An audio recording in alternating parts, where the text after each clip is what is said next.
봉사는 하나님의 기쁨에 동참하는 길. 한일간지에 소개된 임모 씨의 이야기는 봉사의 진정한 기쁨이 무엇인지 보여줍니다. 그녀는 한때 세상 사람들이 부러워할 만한 삶을 살았습니다. 그러나 겉으로는 행복해 보였던 그 시간이 지나고 나면 마음속에는 알 수 없는 공허함이 찾아왔습니다. 결국 삶의 의미를 모두 잃고 자살을 시도하기에 이르렀습니다. 그녀를 다시 일으켜 세운 것은 다름 아닌 봉사였습니다. 우연한 기회에 노숙자들을 위한 급식 봉사 현장을 찾게 되었고, 그곳에서 그녀는 전혀 다른 세상을 경험했습니다. 추운 날씨 속에서도 식판을 건네며 환하게 웃는 노숙자들의 얼굴, 감사하다는 말 한마디에 느껴지는 따뜻함이 그녀의 굳은 마음을 녹였습니다. 그날 이후 그녀는 매주 봉사 현장으로 향했습니다. 몸이 아픈 날에도 빠지지 않았습니다. 누군가는 대단하다라고 말했지만 그녀는 이렇게 대답했습니다. 봉사라는 말은 싫어요. 저는 그저 기쁨을 얻으러 가요. 수천만 원을 벌었을 때보다 훨씬 행복해요. 그렇게 그녀는 봉사 속에서 삶의 목적을 찾았고 자신을 새롭게 변화시키신 하나님의 손길을 느꼈습니다. 봉사는 단순한 선행이 아닙니다. 하나님께서 우리를 통해 일하시는 통로입니다.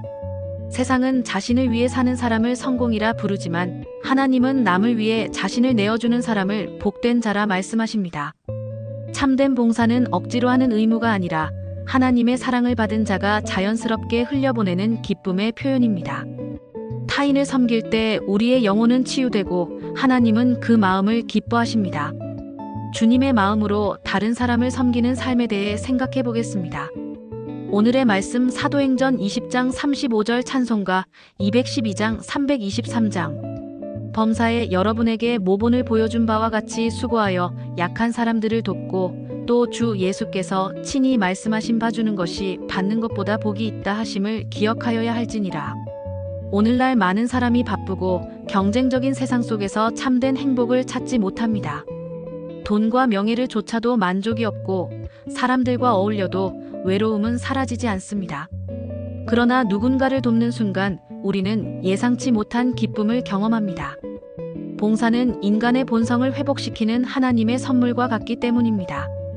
봉사는 하나님께서 주신 사랑을 나누는 통로입니다.